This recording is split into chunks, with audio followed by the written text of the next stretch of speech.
Next on Unsolved Mysteries.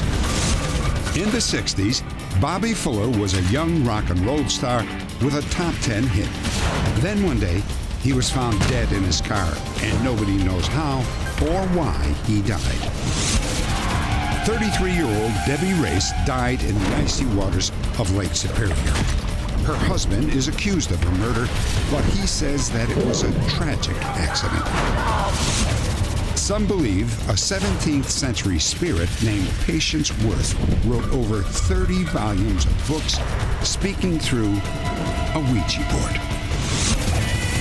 And a Vietnam vet has always wanted to thank the nurse who saved his life and his marriage when he was wounded and close to death.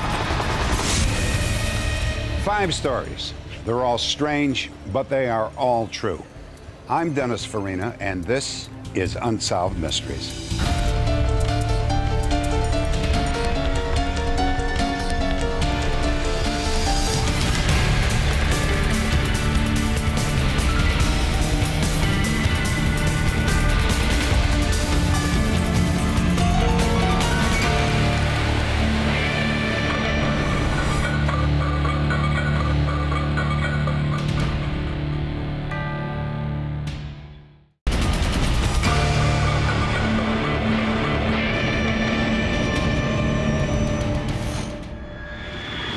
Hollywood, California, July 18th, 1966.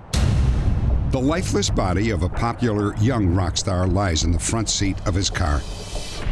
It's a death that breaks a million hearts.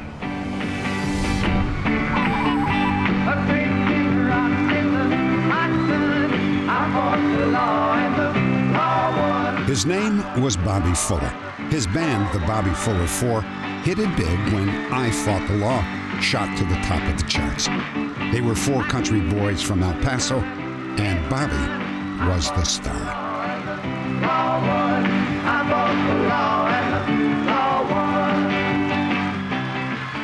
They said he'd have been like Elvis Presley. Everybody that knew him would describe him as a musical genius. Bobby was one of the most on-purpose musicians I've ever met in my life. He was going to be it. He was going to do it. It was something that came from within him, and I think he was very driven from an early age. It was just, he was single-minded in the pursuit of music. Bobby's career was almost over before it got started. But when police suggested that Bobby Fuller committed suicide, it was the beginning of a mystery that continues to this day. When I heard Bobby was dead and somebody said he had committed suicide, I said, that's not the Bobby I know. I mean, here was a man who had everything to live for. It has all the elements of a mystery novel. A handsome victim, a mysterious woman, a suspicious cause of death, and then there were those rumors about drugs and the mob. All that's missing is the final chapter to explain how and why rock star Bobby Fuller really died. Bobby was born with music in his blood. His idols were Elvis Presley, Roy Orbison, and especially fellow Texan Buddy Holly. When Bobby came to Hollywood and signed with Delphi Records, he seemed destined to be the next big star.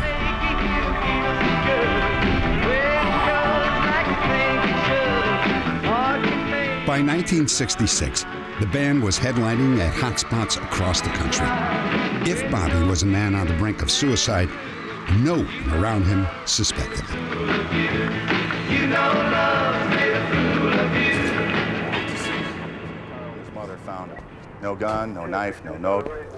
I'll meet you in the apartment. We can talk to his mother. Why don't you go see how she's doing? The police thought it was suicide from the start. But Bobby's body was in full rigor mortis when they found him, suggesting that he had been dead for several hours. According to Bobby's mother, suicide just did not make sense. She claimed that Bobby's car had been gone all night and was still not there when she checked during the following day. It wasn't until 5 p.m. when Bobby's mother went to pick up the mail that the car had mysteriously appeared. The problem is that dead men don't drive cars. And that car got into that lot, and Bobby did not drive it. So the question is, who did? Where did it come from? Why did they bring it back? Where did they go? The death scene itself was strange. There was blood on Bobby's face and chest and on the car seat. His body and clothes were soaked with gasoline. On the floorboard was a partly full gas can with a rubber hose attached to the spout. Bob Keane of Delphi Records arrived while police were still investigating.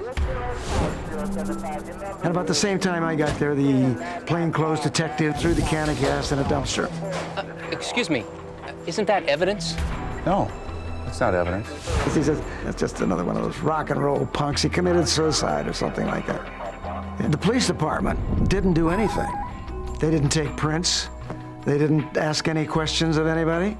It was like just a bum off the street. At first, it was thought that Bobby died after drinking gasoline. But the autopsy revealed no gasoline in his stomach. His death was then attributed to inhaling gasoline fumes. Even the coroner's report has discrepancies. On one page, it is marked an accident, and another page, there's a question mark next to accident and a question mark next to suicide. There was nothing conclusive to suggest that Bobby had committed suicide. The other unusual aspect of this was that Bobby looked as if he had been beaten up. Now, some of this could have been the result of the early decomposition of the body, or it could have been earlier injuries, bruises, what have you. But 2 or 3 people said that he had a broken finger and there was blood on his shirt.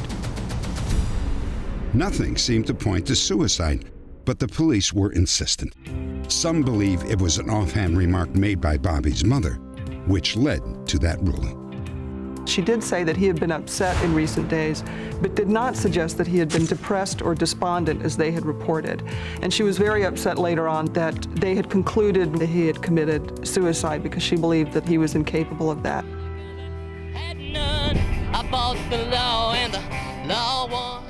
Those closest to Bobby admit that in the days leading up to his death, he was unhappy with Bob Keane and Delphi Records.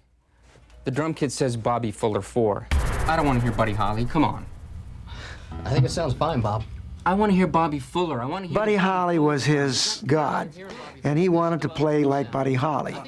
And I was constantly saying, no, don't do that, because you are Bobby Fuller, you have your own talent. We were at odds sometimes in actually making the music, the record. Bobby. But if it wasn't suicide, was it murder? The answer may lie with a beautiful young woman known as Melody. That's good. Let's take 5. Even Bobby's closest friends and his mother didn't really know much about her except that he was occasionally seeing her, and it was very much a clandestine kind of affair. Some believe that Bobby kept the affair secret because Melody's boyfriend, who may have had ties to the mob, was still in the picture. There was a very nefarious character in LA at the time who was operating a number of nightclubs and had a reputation for being a violent man, and this was supposedly his girlfriend, but nobody really knew except that she did exist. Bobby did have a certain amount of affection for her and tried to see her occasionally. That's all we know. Randy Fuller remembers that Bobby had planned to go to a party with Melody the night before he was found dead. It's just a party, man. Where? I guess down at the beach. So there gonna be any drugs there? Tonight? I don't think so. Melody was going to drive him there and introduce him to a lot of big-time people. And that there would probably be a lot of, drinking and everything else going on. And I told him not to do anything that would get him in any trouble or anything, and he promised me he wouldn't.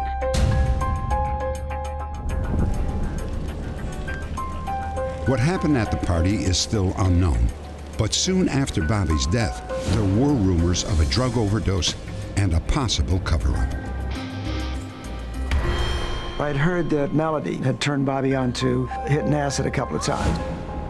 One of the possibilities is that he was at a party with other celebrities and something happened. An accident, possibly, or a fight. Of course, they didn't want to be involved with it, the celebrities. So somebody said, well, look, let's make it look like suicide. But there were no drugs in Bobby's system, and no one could explain why he was doused with gasoline or how the car got back to his apartment. My mother went to her grave with a broken heart, and I hurt every day. You know, somebody out there knows something, and I just wish I could know.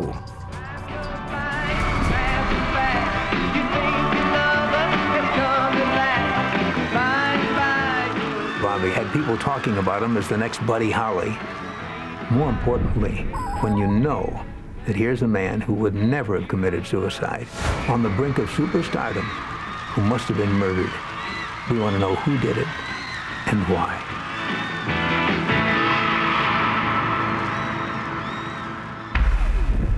Update. After the initial broadcast of this story, we received a call from the mysterious woman known as Melody. She confirmed many of the facts that we presented in our story, but she disagreed with two important details. First, she says that she was never involved with anyone who had ties to the mob. And second, she insists that she was not with Bobby the night he died and that she has no knowledge of the alleged party. Melody also said she believes Bobby did not commit suicide. Since the airing of this story, the cause of Bobby's death has been officially changed from suicide to accident. His family would like to exhume his body in hopes that new technology might be able to solve the mystery of his death. If you have any information about this story, please log on to our website at unsolved.com. Next, a Minnesota man is found guilty of letting his wife freeze to death in the icy waters of Lake Superior. But even her parents say he is innocent.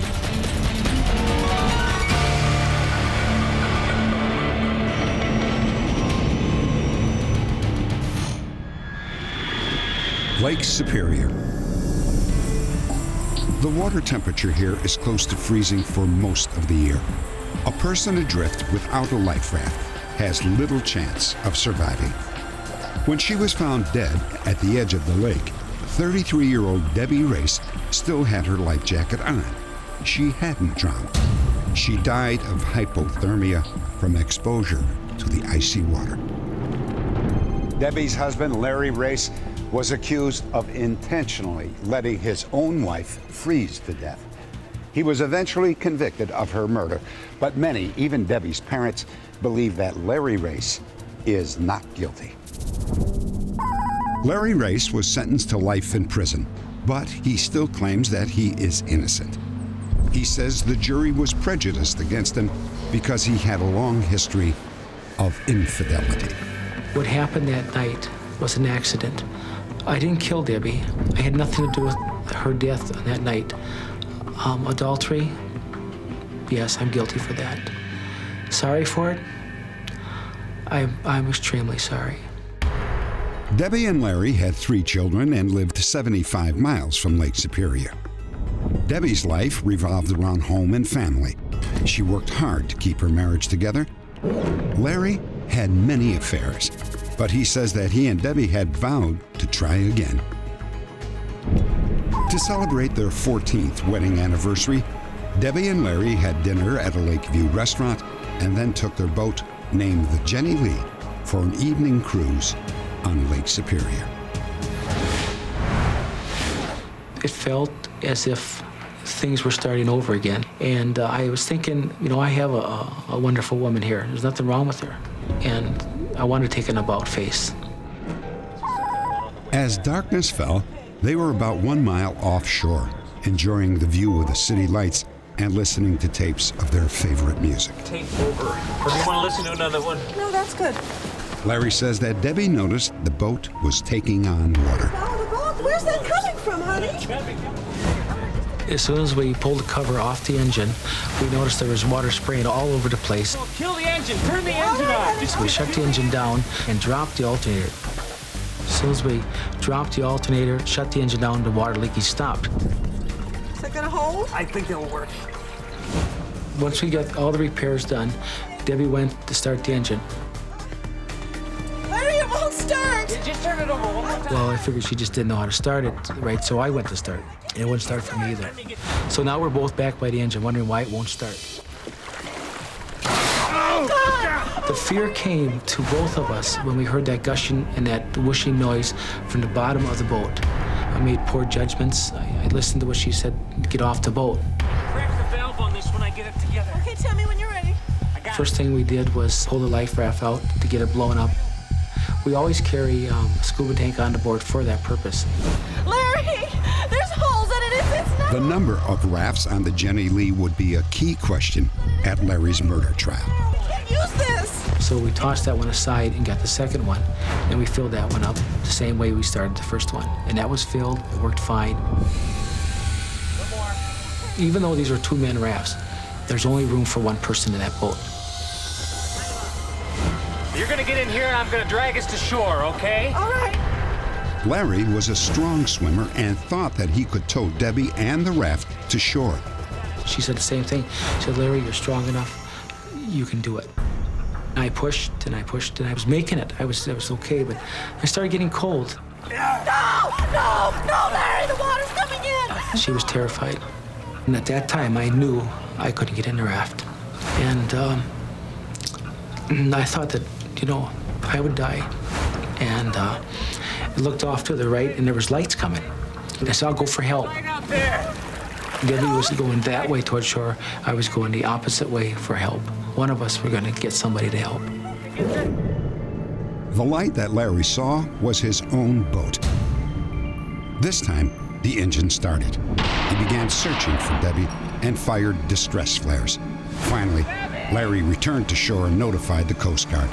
They searched for Debbie, but didn't find her. The next afternoon, a teenager found Debbie's body on the shore. Larry was charged with murder. The case against Larry was circumstantial. However, the prosecuting attorney, John DeSanto, was able to convince a jury that Larry had the opportunity, the means, and the motive to murder his wife. I have absolutely no doubt that Larry Race is guilty of first-degree murder. And that's why I believe that this is not an appropriate case for unsolved mysteries. It simply is not an unsolved mystery. I believe the evidence showed that he wanted out of an unhappy marriage at this time in his life. And at the same time, he had $108,000 of life insurance on her life in place that he had purchased within the 7 months previous to her death through Credit Life Insurance. Part of Larry's defense was built around the number of life rafts on the Jenny Lee. Larry Race insists he had two, the damaged raft that wouldn't inflate and the one that held air, the raft Debbie was in when she disappeared. However, the prosecution claims that there was only one raft and Larry used it to commit the murder. According to the prosecution, Debbie's raft was in excellent condition. Larry pushed it far from the Jenny Lee, then returned to the boat. There, he put on his scuba gear. Larry then swam back under Debbie's raft and slashed it with a knife. According to the prosecution, he left Debbie to freeze to death in the icy waters. Only one life raft was recovered after the incident, and it had holes in it. But was the damage from routine wear or from Larry's sabotage, as the prosecution insisted? Larry Race's guilt or innocence rested on the answer to that question. This was very significant evidence at the trial, and it was that there were 5 punctures or cuts in the bottom of the raft placed in the raft while it was inflated because, as the experts testified, there was no knife cut on the top of the raft that would correspond with the bottom puncture, meaning the air chambers were inflated and strategically placed in that they cut both air chambers. It wasn't a random thing like vandalism where someone who isn't really intent on cutting both air chambers but just damaging a piece of property. They were placed in both air chambers from the bottom while the raft was inflated. But at the trial, a deputy sheriff supported Larry's claim that there were 2 life rafts on board. No, we don't have a noisemaker, but we do have 2 rafts. This deputy testified that Larry specifically told him, quote, "What about rafts? I have 2. That deputy testified about that happening over 2 weeks beforehand. Well, sounds like you got just about everything. Yeah. Well, if you got all the light shots. Well, the evidence clearly showed there was but 1 raft on the Jenny Lee the night of May 11th and 12th of 1982. Every one of Larry Race's diving companions or friends testified at the trial said that they had never seen him in possession of 2 blue and yellow rafts, as he claims. And also as significant is the fact that the search and rescue people from the Coast Guard said that if that raft had existed, they would have found it. However, Larry's claim that Debbie floated away from him in a raft is supported by the location where Debbie was found. Witnesses placed the Jenny Lee here, close to the mouth of the Talmadge River at 8:30 p.m. and again at 9:30. Debbie's body was found here, 7 miles away. According to expert testimony, it would have been impossible for a body to drift that far without a raft. If she had been in the water with a parka, with a life vest, she can only travel 1 to 2 miles and will hit shore somewhere.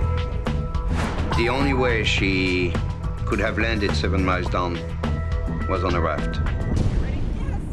The fact that we just don't know where the Jenny Lee was on the lake at the time Larry Race persuaded Debbie to leave it makes it impossible to then start with a drift theory that would put her body at such and such a place, whether she's in a raft or without a raft, because we, again, don't have a precise starting point. We never did have one, and that's what makes it so difficult to give any credibility to the Abano drift theory that was presented by the defense.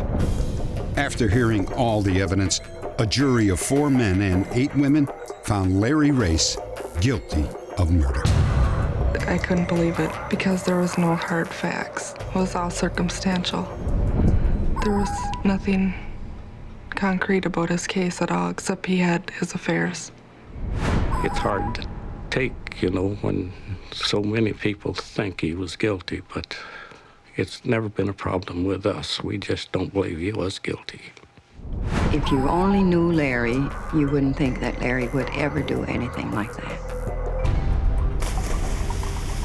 Today, I'm angry at the fact that he was able to convince 12 jury members that this happened without any facts, without any evidence. He just says, we think Larry did it. We want him convicted. And that's what he did. Update. After serving 22 years for a murder he says he didn't commit, Larry Race was released on parole. Debbie's parents, along with Debbie and Larry's children, still believe that he is innocent. Coming up, a 17th century spirit uses a Ouija board to write poetry, plays, and novels that win the praise of critics.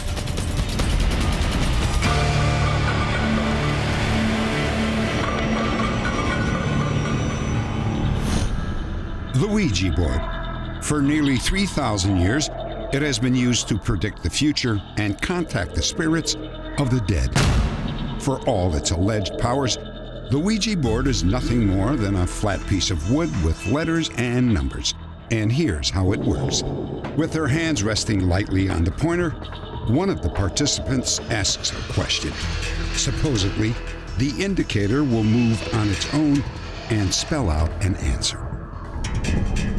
The most amazing Ouija experience began when the spirit of a 17th century English woman named Patience Worth spoke through the board. It is said that she composed 30 volumes of plays, novels, and poems from beyond the grave. St. Louis, Missouri, 1912. Pearl Curran was the wife of a successful businessman. She had no interest in the occult and no creative talent beyond a love of music. Pearl Curran had a very close friend named Emily Grant Hutchings, who was a very active freelance writer. She persuaded Pearl Curran to take part in some experiments with the Ouija board around 1912. As far as we know, Mrs. Curran was very reluctant. Emily, I think you've gotten carried away with this Ouija board. I really do. I haven't. Once a week, Pearl played along to humor her friend. But the Ouija only produced gibberish. Emily, what books have you been reading? No? Sometimes Pearl's mother joined them with her notebook, just in case. M-A-N. On July 8th, 1913, they had just started when the pointer suddenly began flying across the board, selecting letters at an incredible speed. To everyone's surprise, the letters formed words, and the words a sentence. Many moons ago I lived, again I come. Patience Worth, my name. Patience. Oh, that's a Quaker name. It was a modest beginning, but the woman began to believe that the spirit of Patience Worth, a young English woman who had died 250 years before, was speaking to them through the Ouija board. C. Over the next few months, Patience began to dictate literary works in an old-fashioned style, using words like thee and thou. Patience was often asked, why do you speak in such difficult language? And her answer, in effect, was, I do this because if I spoke in a simpler way, you would assume it was Mrs. Curran speaking. And it's not Mrs. Curran speaking, it's Patience Worth speaking. And Patience was speaking volumes. By 1915, when Pearl's husband John took on the job of transcribing the sessions, Patience was dictating for hours on end, producing from 500 to 3,000 words at a sitting. Friends and curious strangers came to St. Louis to witness the amazing creation of poems, plays, and novels. William M. Reedy, publisher of a respected literary journal, was one of those visitors. Oh, I can't believe in this sort of thing. It is rather amazing. This is the Ouija board. Mm-hmm. Patience, would you like to greet Mr. Reedy? A. Patience greeted Mr. Reedy with characteristic irreverence. Roughly translated, she said, "Hello, Mr. Fat and Wide." Fat and wide? She doesn't mean anything. She just does nonsense sometimes. She certainly does. Mr. Reedy, how would you like to join in and ask Patience a question yourself? Do you suppose Patience would continue her work on the novel if I have my hands on it? Why don't we see? Well. By the end of the session, Reedy was a believer. Yes. Reedy never was willing to admit that Patience Worth was indeed a spirit, but what he did proclaim in his journal was the literary merit of the writings of Patience Worth. In fact, he said that these were extremely, extremely remarkable writings. The praise continued when Patience finished a full-length novel called The Sorry Tale.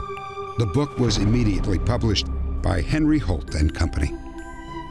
A leading historian in St. Louis reviewed The Sorry Tale, and he said, unquestionably, this is the greatest book about Jesus written since the Gospels. Now, for a distinguished historian to write something of this kind was almost unheard of, because he was putting his career on the line by taking this position about the writings of someone purporting to be a spirit. Even the New York Times gave The Sorry Tale a rave review, saying it was written with, quote, the precision and accuracy of a master hand. But not everyone praised the writing. Some skeptics accused Pearl of fraud. They claimed that she would memorize stories all day, then at the sessions say that the words were coming from Patience Worth. Everybody agreed that Pearl Curran lived the average, typical life of a housewife during the day. She would clean her house. She would go grocery shopping. She was not poring over books all day. Some scientists had another theory. Perhaps Patience and her writings were creations of Pearl's subconscious.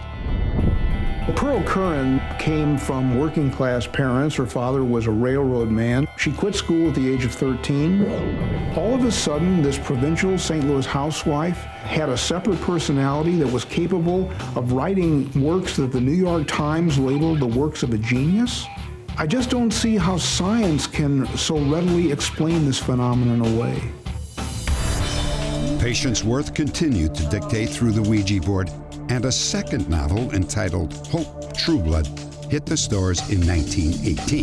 The communication between Pearl and Patience went on for another 19 years.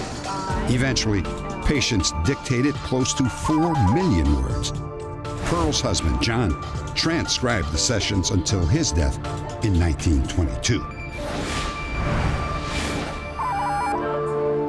In 1930, Pearl moved from St. Louis to Los Angeles.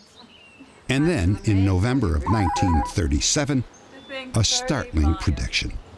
Patience has shown me the end of the road. So it's time for you to carry on as best you can. But I'm a bit tired, and I think I'm going to go in for a nap. Pearl seemed healthy when she said those words, but within 2 weeks she became ill, and a week later she was dead. The voice of Patience Worth had been silenced forever. Was Patience Worth really a ghost who communicated through Pearl Curran? Perhaps the best answer came from Patience herself. After relentless questioning by a skeptic, Patience wrote back, "If you are so sure that this is a trick, let's see you do it." Next, Lois Capozzello spent years solving one family mystery, only to discover another hidden secret.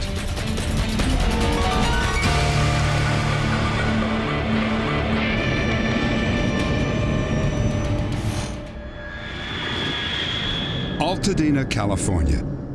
Hey, he's here. After 32 years of searching, Lois Capozzello met her grandmother, Marjorie Kim, for the first time. Lois had been given up for adoption at birth and had always wanted to find her family. We all felt just a click the minute we met. It's hard to explain how total strangers who know nothing about each other can just click and bond in a matter of moments within one hug.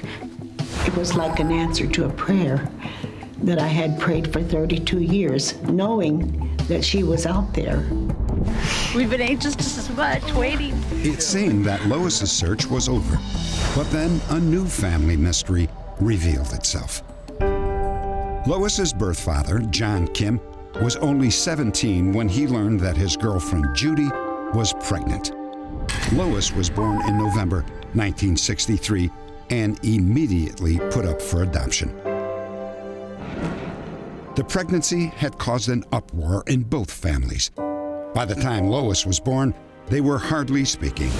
Marjorie Kim, John's mother, wanted to adopt the baby, but Judy's parents wouldn't let her.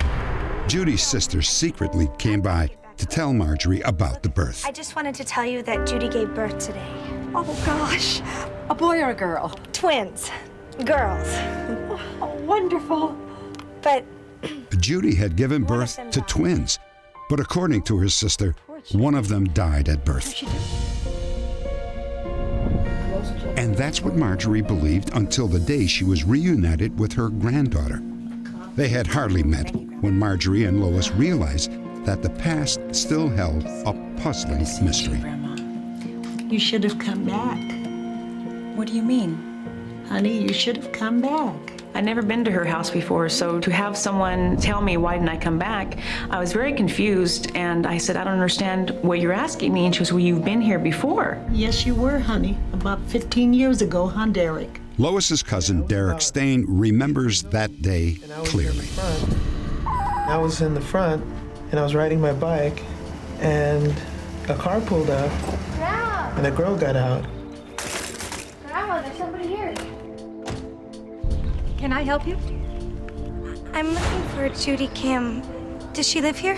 Well, this is the Kim residence, but I'm sorry, there's no Judy here. There isn't? No. Well, do you know any Judy Kim? I'm sorry. Is there some way I could help you? No, it's okay. I'm sorry to bother you. Thanks.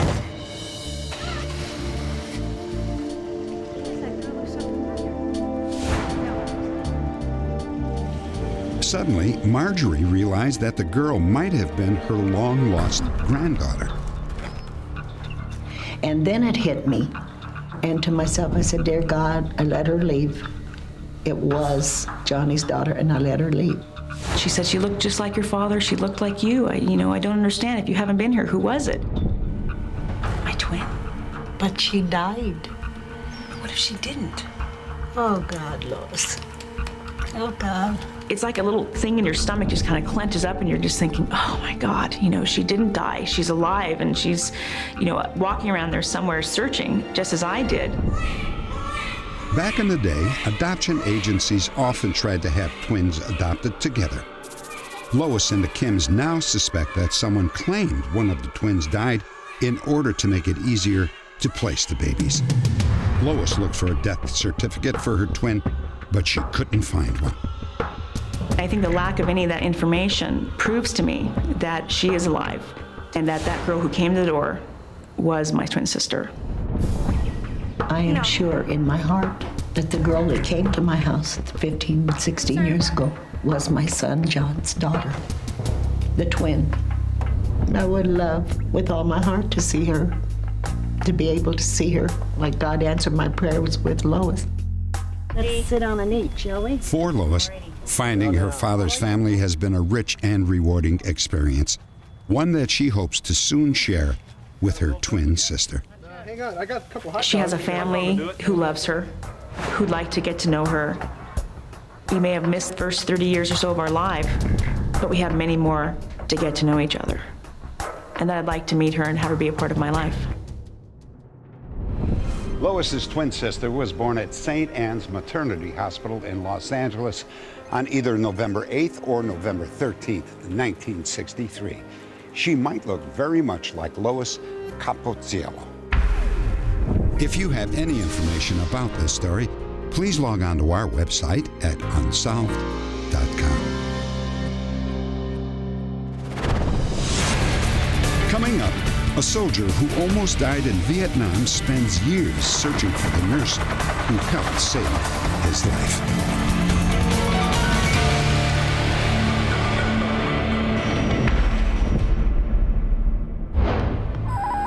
In the summer of 1967, Jim Bukowski married his high school sweetheart, Dolores. A week later, he left for Vietnam. 4 months into his tour of duty, Jim's platoon was overrun by a large unit of North Vietnamese troops. They blew us to smithereens. I went flying through the air. I landed 30 feet down the hill. I picked up my leg that was blown off, and I crawled back up the hill. I don't know, it keeps coming in and out. My first conscious memory was looking up and seeing this blonde lady helping me. We need a doctor back over here. Captain Linda Sharp. Because of extreme infection, what was left of Jim's leg was amputated at the hip. This was followed by frigid baths to lower his body temperature. Hi, Jim. How you doing? Going for a little swim? And the lady was phenomenal. Hey, we need a hurry up picture. But every time I'd open my eyes, that lady's blue eyes would be looking down at me. Looks like you're feeling better. Hey, I promise if you get your temperature down, I can take you out and go get a couple beers. With Captain Sharp's help, Jim began to recover from his physical wounds, but the emotional trauma was overwhelming. Good. So, you gonna write your wife about your leg? I don't know how. You were not allowed to leave the MASH unit until you wrote a letter to your wife. I didn't have the courage to write it. She forced me to do it, and then I didn't know she had sent a letter and a picture to my wife with it. I don't think that I would have came back to my wife without Captain Sharp. I would very much like to thank her for what she did for me and all the other guys. Update. Before this story even aired, Linda Sharp saw a promo and called us immediately. 2 weeks later, she and Jim were reunited. Hi, how are you? I can't believe it. You look so good. You really do. When I opened the door, I was elated. All I wanted to do was give her a great big hug and just hug her and thank her and kiss her on the cheek and just try to show my appreciation. I feel very blessed to be here, to actually see him and talk with him and hear his versions of what went on. We need a doctor back over here! Sometimes nurses don't realize that we have an impact on patients' lives, and I certainly didn't realize the impact I had on his life at all. Hello, how are you? Over the years, I've thought about Jim and Dolores and wondered how they were doing and if they were still together. And seeing this show on TV and seeing them in the segment was just the best news that just made it all worthwhile. It really pulled things together for me, and it reinforced that what I did over there was important. Linda's my son, Corey. Hi, Corey. How are you? Jim gave Linda a special gift, a portrait of a combat nurse, which he had framed for her. That's how much I think of you. I had this made up for you, and I thought you'd like to have this. When he gave me the plaque, it was just such a special moment. It's made this day very, very special. Something that is like the culmination of a nursing career. Thank you. To be thanked in such a special way is very memorable. Something I'll never forget. This meeting with Linda represents the final step in my healing, and the way I feel right now, I have won the war. Jim Bukowski remained in contact with Linda Sharp until his death, 9 years after their reunion.